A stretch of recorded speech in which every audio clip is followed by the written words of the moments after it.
va juste pour finir aborder deux petits sujets d'actu, qu'on fait l'actu toute cette semaine. C'est d'abord la question des super profits et ensuite la question de la viande. Ce qui s'est passé, la polémique autour de la viande et le barbecue et le virilisme de la viande sur un barbecue. Bon, c'était les sujets qui ont animé la twittosphère et les chaînes d'information continue cette semaine. D'abord les super profits.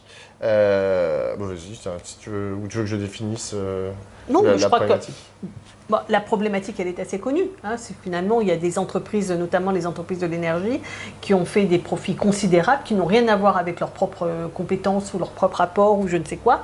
Je dirais que ça n'a même rien à voir avec les laboratoires pharmaceutiques qui ont fait des médicaments ou des je sais pas quoi. C'est juste, ils ont bénéficié d'une hausse du prix de l'énergie qui n'a rien à voir avec leur... Donc que ces entreprises soient mises à... Enfin, qu'elles participent à payer ce dont nous avons besoin, qui est aussi lié à la situation de la guerre en Ukraine, mais pas seulement, ça me paraît assez juste et nécessaire. Et il me semble que sur cette histoire des super profits, moi je crois qu'on ne peut pas en faire, pour la raison que j'ai dit tout à l'heure, ça ne peut pas être la seule réponse. Mais en revanche, je pense que ça quand même montre du doigt, pointe une question importante sur une logique, c'est-à-dire ceux qui ont des bénéfices considérables et le fait que pendant le même temps, on va faire la loi sur les chômeurs et en les privant de leurs indemnités. C'est-à-dire qu'il y a vraiment un deux poids, deux mesures et une injustice. Et on sait qu'en France, la question de la justice et de l'égalité sont des moteurs de mobilisation et de colère. Donc en l'occurrence, je pense que c'est un bon sujet. Oui, moi aussi, je pense que c'est un bon sujet. Tu as eu raison. Alors, moi, il y a un truc dans le débat que je ne comprends pas très bien, parce que on entend beaucoup les politiques, notamment de gauche, revendiquer donc, cette taxe sur les super profits. Et à prendre comme exemple à la fois l'Espagne, l'Italie et le Royaume-Uni, qui, eux, soi-disant, ont mis en place ces taxes sur les super profits. Alors, il s'agit surtout de taxes sur les super profits des entreprises énergétique, comme tu dis. Dans l'énergie. En fait, dans l'énergie, c'est-à-dire principalement gaz et pétrole, et éventuellement, j'ai vu pour l'Espagne, il y a aussi l'électricité, les sociétés productrices d'électricité. Parfois, il y a les banques, ils peuvent faire des taxes sur les super profits des banques, mais c'est tout. C'est-à-dire que genre les autres, parce qu'il y a d'autres entreprises, nous en France, qui font des super profits, hein, il n'y a pas que Total, hein, je veux dire, LVMH par exemple fait aussi des super profits. Jusqu'à présent, dans les exemples internationaux, j'ai pas vu en fait de taxes sur les super profits en général. C'est-à-dire de dire, bon bah vous avez fait des profits exorbitants, on va vous taxer. Parce qu'en fait, à mon sens, c'est là le problème en fait, auquel la gauche se heurte, et les Français qui sont pour cette taxe se heurtent, c'est que c'est très compliqué en fait, dans un esprit capitaliste, de dire, ah ben on va limiter, ou plutôt dans un esprit libéral, néolibéral, plutôt d'ailleurs que capitaliste, mais de dire, on va limiter la possibilité pour des personnes morales, hein, que sont des entreprises, la possibilité de faire des profits. En fait, la notion de limite, elle est étrangère aujourd'hui au néolibéralisme. C'est d'ailleurs une des raisons pour laquelle elle a tant de mal à comprendre, le capitalisme a tant de mal en fait à comprendre ce que c'est que les problèmes écologiques. Tu vois, c'est parce que genre précisément cette notion de limite leur est étrangère. Donc en fait, si on commence à dire, mais moi je suis hyper pour, mais je vois très bien les raisons pour lesquelles au gouvernement, Bruno Le Maire et compagnie ne veulent pas. Ça veut dire que une entreprise ne pourrait plus faire autant de profits qu'elle veut. Mais c'est hyper problématique dans leur tête, parce que déjà, ça veut dire qu'on doit... En fait, c'est une espèce de jurisprudence. On dit, ah bah, à partir de temps, on prend. Genre, les capitalistes, ils sont là, genre, ah bah non, c'est horrible. Genre, même si on prend à partir de 50 milliards, ou je sais pas combien, les chiffres, tu vois, c'est impossible pour eux de penser ça. Je comprends. Je comprends Bruno Le Maire avec son logiciel néolibéral que je conchis de toute mon âme, mais je comprends pourquoi il résiste et qu'il n'en veut pas. C'est pour ça que c'est une bonne question. Exactement. Parce que ça permet non seulement d'apporter une réponse concrète aux besoins concrets, immédiats, pour payer les salaires, pour faire fonctionner l'hôpital, revaloriser les salaires des profs, etc. Donc c'est une réponse, et puis c'est une réponse, c'est pas mineur, c'est-à-dire que c'est 10 fois ce qu'ils ont distribué en dividendes en un trimestre, c'est 10 fois la hausse des salaires des fonctionnaires. C'est-à-dire que c'est dément, c'est-à-dire c'est des sommes démentes. Donc, c'est des éléments de réponse très concrets, et deux, comme tu le dis, c'est qu'à un moment donné, cette logique-là, on voit qu'elle est incompatible avec les réponses aux besoins sociaux ou les réponses aux besoins écologiques qui sont là. Là, on ne peut plus reculer. Il faut faire ces investissements pour pouvoir faire face au réchauffement climatique. À la fois, moi j'ai trouvé que le discours de Mélenchon de ce point de vue était intéressant parce qu'il disait à la fois il faut cesser, il faut réparer et il faut préparer. C'est-à-dire il faut réparer les dégâts qu'on fait, il faut replanter, il faut dépolluer, il faut cesser de polluer, dépolluer, et il faut en même temps préparer nos villes à un réchauffement climatique, nos villes, nos logements, etc., nos bureaux, à un réchauffement climatique maintenant qui est inéluctable, qui est là, qui a commencé et dont on ne va pas se débarrasser. Donc si tu veux, d'une certaine manière, je trouve que c'est intéressant parce que c'est une entrée concrète pour poser une question qui est plus générale. Ce monde-là ne peut pas continuer avec la logique de tant que vous pouvez prendre, vous prenez.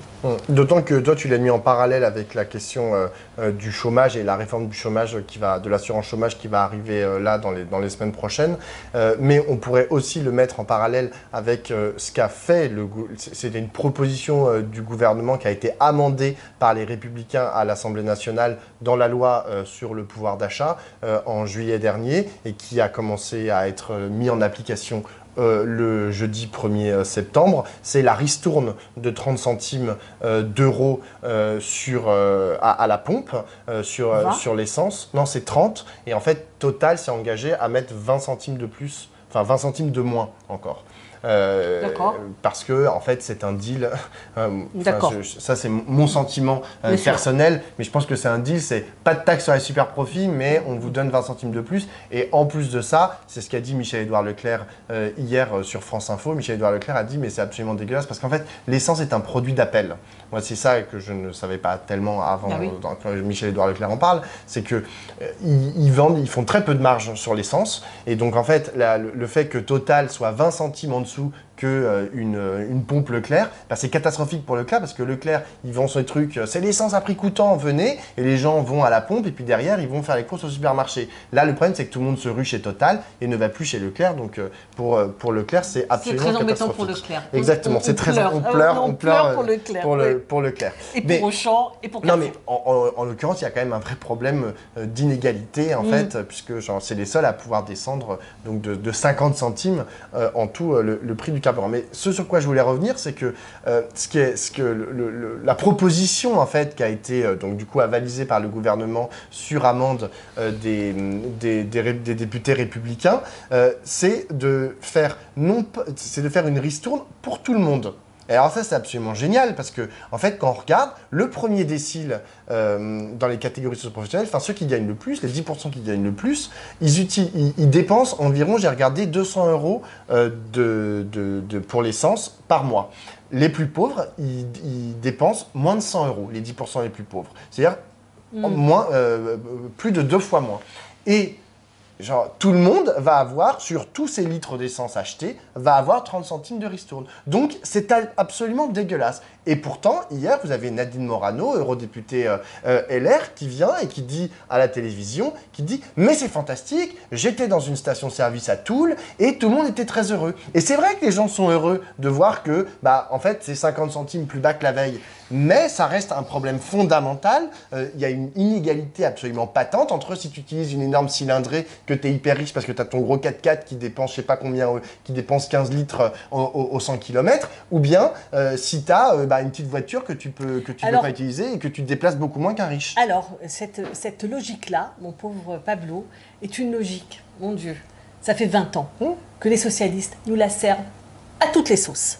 On ne va pas quand même faire l'université gratuite parce que comme les pauvres, ils vont moins à l'université que les riches, ça veut dire que l'argent qu'on met à l'université, ça bénéficie essentiellement aux riches. On a multiplié ces politiques que l'on prétend être différentes entre les classes sociales, c'est-à-dire on va donner aux plus pauvres. Et alors, quand je dis les plus pauvres, c'est vraiment les plus pauvres des plus pauvres. C'est-à-dire que va toucher de l'argent pour faire isoler ta maison, quand tu gagnes 2500 balles par mois ma cash, que tu considérais comme la classe moyenne. Tu n'as pas cette subvention. C'est-à-dire que toutes ces aides qui sont réservées aux plus pauvres des plus pauvres, en fait, ne fait que nourrir un sentiment qui est fondé, que y a la masse des gens n'ont pas ces appuis et que finalement, au lieu d'avoir ce qui devrait être normal, une politique de l'impôt qui est juste et redistributrice, et qu'ensuite, tout le monde paye. Ceux qui gagnent plus payent plus, non seulement parce qu'ils gagnent plus, mais aussi parce qu'ils sont taxés plus cher,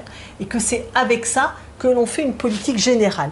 On est en train de faire une situation dans laquelle la classe moyenne, et ce qu'on appelle la classe moyenne, ça commence à 2 000 € par mois, hein. C'est-à-dire qu'on est en train de créer une situation dans laquelle il y a une masse très importante de gens qui n'ont plus aucun soutien de l'État et qui ont le sentiment que c'est toujours pour les plus pauvres des plus pauvres, pour les damnés de la terre qu'on le fait. Et que donc on est en train de faire exploser les solidarités, les luttes communes entre tout le monde. Et du coup, on a tout ce discours sur l'assistanat qui revient en permanence du côté de l'extrême droite et qu'on retrouve larvé dans la société. Ma copine qui gagne 1800 balles par mois, elle a son gamin qui est au lycée, ben elle n'a pas de bourse. Tu vois, ce que je veux dire, c'est que c'est pas possible cette situation, quoi. Cette situation où on est toujours en train de chercher pourquoi on donne à lui et pourquoi on ne donne pas encore au... Non, il faut avoir une politique fiscale qui soit juste et redistributrice, et ensuite des prestations qui sont à tous, et qu'on ait des bons services publics, et qu'on ait une bonne politique. Oui. Là, il se trouve qu'on a cette discussion à propos de l'essence, mais c'est une discussion générale, et qui revient très souvent, notamment sur l'université. Alors, j'entends ce que tu dis. Sur là les APL, sur toutes les politiques sociales et familiales, on est en train de faire la même chose. C'est-à-dire que dès que tu gagnes un tout petit peu plus, ben, tu n'as plus d'allocation familiale, tu n'as plus d'APL. Non, ça ne va pas, ça. Alors, il faut faut que tout le monde bénéficie des aides et des appuis, et que, par contre, il y a une politique fiscale. On a parlé tout à l'heure des entreprises qui sont passées de 42-45% d'impôts à moins de 25% aujourd'hui, et on a une politique fiscale qui n'est pas assez redistributive, et notamment toutes les catégories les plus élevées ne cessent d'avoir des solutions pour défiscaliser et échapper à l'impôt. Deux choses. J'entends ce que tu dis. Hein. La première, c'est que aujourd'hui, les 30 centimes qui sont donnés par l'État, en gros, c'est une ristourne en fait sur la taxe sur les produits pétroliers, et donc aussi, parce qu'il y a une surtaxe. Parce qu'il y a une TVA sur la taxe sur les produits. Non, on va pas. Oui, mais c'est important parce qu'en fait, c'est un manque à gagner, justement. Tu parles d'équité fiscale, mais en fait, ce que tu dis, ça marche. En fait, quand ça marche. C'est-à-dire que effectivement, si les services publics, ça marche, si l'école, ça marche, si l'université, ça marche, si l'hôpital, ça marche, ok, il n'y a pas de problème, on fait des systèmes universels, etc. Le seul problème, c'est que ça ne marche pas. Oui, et c'est qu'en plus, d'une part, ça ne marche pas, d'autre part, pour que ça marche, il faut que l'État ait des sous. Or là, qu'est-ce qu'on est en train de faire avec cette ristourne? L'État est en train de s'enlever, je ne sais pas combien de milliards, je crois que ça va monter jusqu'à 7 milliards à la fin du mois d'août, à la fin du mois de décembre, ça va avoir coûté 7 milliards à l'État, cette ristourne.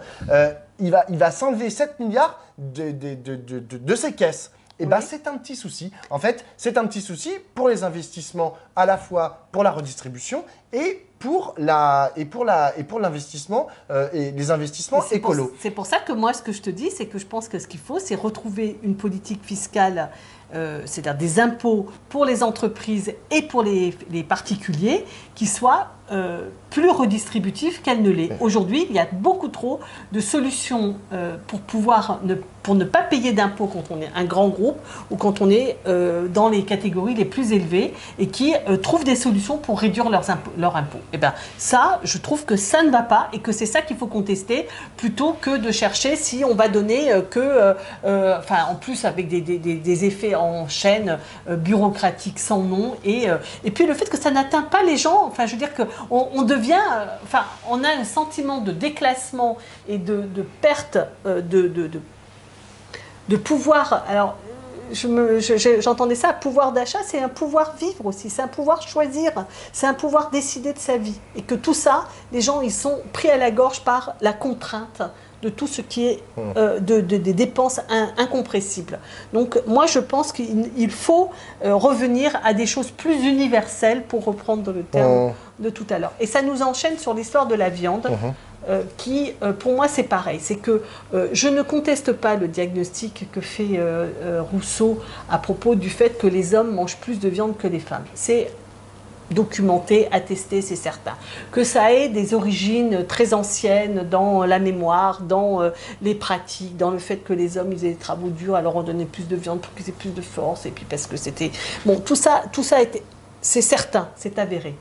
Moi, je trouve ça pas possible de continuer de chercher comment on va trouver le plus pauvre. Alors, c'est au plus pauvre qu'il faut donner la ristourne, et pas à celui qui gagne 3 000 €, mais celui qui gagne moins de 1 200 €. C'est les hommes et c'est pas les femmes qui doivent faire des efforts sur la viande. Non, tout ça me paraît pas de nature à poser les problèmes au bon endroit et à réunir les gens et à faire que si on veut lutter ensemble, il faut arrêter de d'abord poser des mauvaises questions. La bonne question, c'est qu'il faut manger moins de viande et pas de savoir si c'est les hommes qui doivent manger moins de viande plus que les femmes, etc. La bonne question, c'est qu'il faut manger moins de viande et de la viande de qualité. Et deuxièmement, ce qu'il faut, c'est réunir, unir et cesser de diviser tout le monde. Quand on fait de la politique, il faut quand même se poser la question des effets de ces actions, Alors, de ces propos. Je comprends ce que tu dis. Je ne crois pas que ce que disent Sandrine Rousseau soit de nature à diviser. En tout cas, parce que on voit que quand même principalement pas de nature à réunir.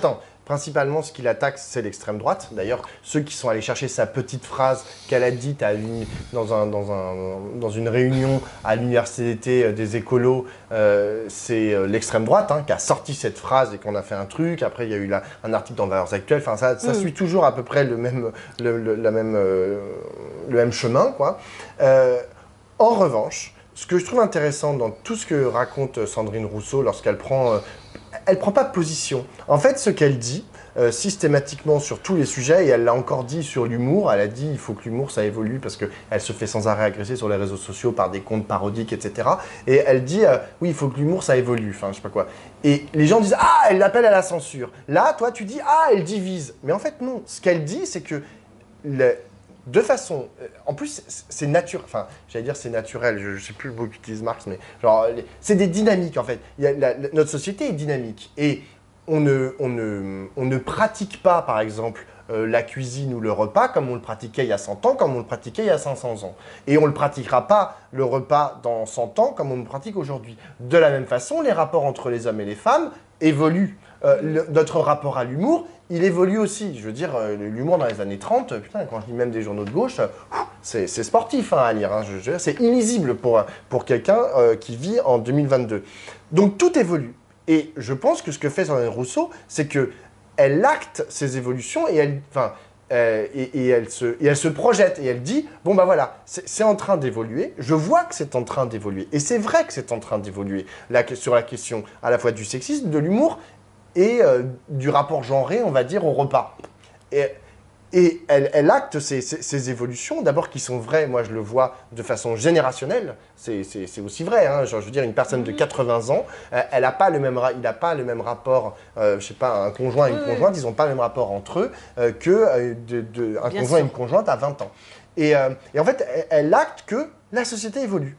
Mais jamais, en fait, moi, c'est comme ça que je le perçois. Jamais elle interdit elle dit, ah bah non, il faut pas, je sais pas, rigoler de moi, ou il ne faut pas, ou rigoler des femmes, ou elle ne dit pas, il faut plus manger, il faut plus que des hommes fassent de barbecue. Elle n'a pas dit ça, en fait.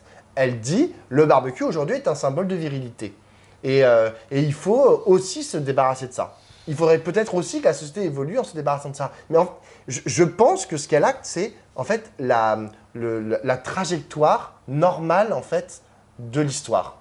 Et en plus de ça, et c'est pour ça que je pense que sa parole est importante, c'est que je ne pense pas qu'elle divise, je pense au contraire qu'elle est dans le sens de l'histoire. Que ce qu'elle dit, ça va dans le sens de l'histoire. Après, les effets, et ça je suis un peu d'accord avec toi par contre, les effets en fait de ces prises de parole dans le débat public, là c'est plus complexe. Parce qu'effectivement la façon dont elle le dit parfois c'est assez brutal. là, en l'occurrence, on a pris sa petite phrase, ça a été pris par l'extrême droite, etc. Et ensuite, elle en fait un récit pendant une semaine. Ça, c'est à interroger. Savoir si est-ce qu'il faut aller faire le plateau de quotidien, de RTL et de machin pour en parler, est-ce que tout le monde va en parler? Ça, c'est une autre, à mon avis, une autre question. En revanche, les évolutions de la société, je ne peux que les acter. Pour conclure, moi je dirais que je pense que le monde politique et le monde intellectuel ne peuvent pas être séparés, mais ce n'est pas les mêmes fonctions. C'est-à-dire qu'en l'occurrence, quand on fait de la politique, je pense que la politique, c'est de réussir à construire un discours, mais un discours qui trouve le point d'équilibre et réunisse. Et ce qu'elle dit en termes de sociologie, encore une fois, j'ai dit c'est très documenté, il n'y a aucun problème sur le sujet. Mais elle est une femme politique. Et en tant que femme politique, ce qu'elle produit, à mon avis, encore une fois, je pense qu'un homme ou une femme politique doit être informé des connaissances en tout domaine et donc être nourri d'un travail. Oui, d'être nourri des connaissances en sciences humaines, en sciences tout court, en écologie, etc. Mais sa fonction n'est pas la même que celle du sociologue ou de l'écrivain. Et elle, en tant que femme politique, à mon sens, c'est une réflexion sur qu'est-ce que c'est que la politique. La politique, c'est réunir, rassembler sur des discours qui sont fondés. C'est pas c'est un récit qui est fondé, qui est informé, mais l'objectif est quand même de rassembler et de mettre en dynamique. Et là, en l'occurrence, je pense que là, elle a échappé. Bon, c'est pas très grave, hein, on ne va pas en faire un cake, mais voilà, ça me semblait être passé à côté de son objet. Allez. Et ben voilà, à la semaine prochaine. À la semaine prochaine.